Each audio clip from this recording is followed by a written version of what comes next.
Okay, great and glorious, soon to be famous one day. Nick Dutch coming straight back to you on the camera with more ramblings from the depths of my peculiar and slightly erratic mind. Now, listen carefully. I'm doing this video about the gold medalist winner of the Richard Dick Coughlan 666 Pwnage Olympics. And I'm concerned. I am an individual who is actually concerned about one particular line that was in that particular song. Firstly, I will point out I have a great quantity of respect for the quantity of artistry and skill that went into that little video. Secondly, I would not rank it as a Pwnage video. I personally feel it's closer to an attack. I say closer, I mean, I don't think it's a complete and utter out-and-out attack. I think it's closer to an attack, and as a result of that, we've got to think about it a little more seriously. Now, the last line of that little song was, "Your religion is fake." Interesting. First and foremost, I will say now, all religion is fake, because all religion is stories written by people which people choose to believe in. Now, there's the bad aspect of belief, which is when belief is taken to mean knowledge in a scientific sense, not knowledge in terms of the religious sense. The religious sense is a state of unity between yourself as an individual and a concept. If you pray to God enough, you feel His presence. It doesn't mean to say that God exists or God does not exist. It means to say you've had an experience. And the experience itself is important, especially to people who are of religion. Fine. I admit and I agree that fundamentalism is bad.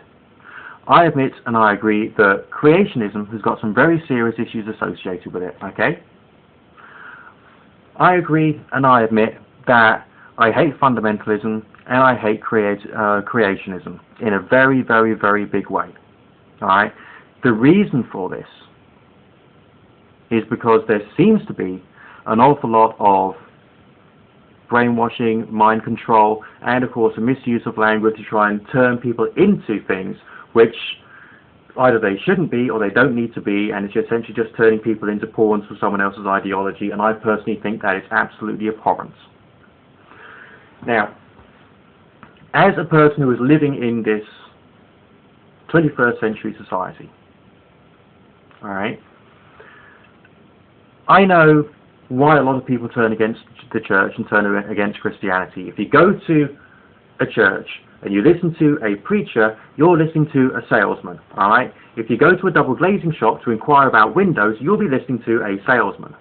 You will only get a one-sided argument, alright? You will get very bad reasoning given to you, and you'll be given far too many reasons why you should actually either buy those windows or believe in that particular religion. Alright? Because the goal of that particular person is either to get you to buy the windows or to follow that particular religion.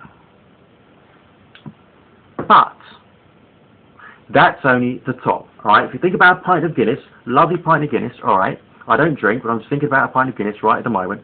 It's got the froth on the top. Okay? If Christianity is that pint of Guinness, what you're looking at, namely the words of those particular preachers and people like Venom Fang X and the rest of it, that's just that top. That's just the cream at the top.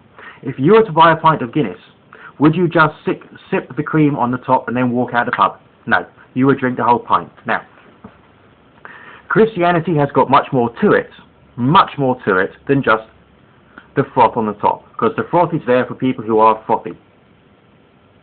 Alright? But there's lots of other traditions. There's traditions of contemplation, of meditation, and of personal change and transformation occurring in accordance with certain ideas and certain structures within the religion. So essentially a really, really good Christian, in my opinion, would not go to church, but would do a lot of studying, a lot of thinking, a lot of prayer and meditation, and try and work with self-improvement. If you, as an atheist, were to take a pen and paper and very rigorously look at your life with relation to the 7 deadly sins or the 10 commandments, try and work out where you're going right and where you're going wrong in accordance with those structures, despite the fact you do not believe in the Christ, you do not believe in God, you will be doing Christianity. I personally felt that there's aspects of atheism when it looks at Christianity which only looks at the foam at the top. It does not look at the rest of the pint of Guinness. It does not look at the tradition of contemplation. It does not look at the tradition of personal change. It just looks at devotion. Then the other things, of course, it looks at would be, I suppose, trying to, brainwash people, convert people, and all the rest of that stuff. Using the mythology of heaven and hell, using the mythology of Jesus dying on the cross, using the mythology of the Garden of Eden. As someone who is involved in the criticism of religion, it's necessary not just to look at the PR. That will be me going into a double glazing shop, criticizing the products on the basis of what the salesman told me. I don't think I could do that. I would have to look more closely at the products. I'd have to look more closely as to how it would fit in the application concerned, and be a little more analytical about the whole thing. To say the words, "your religion is fake," might scan with a song, but appears to me to be much more inappropriate than it might seem on the surface. All I'm saying is, look a bit further down. It's easy to attack the salesman, because the salespeople are just salespeople. If you've ever worked in a company and you've known the salespeople, you know they don't know about the product. You know they're not technical people.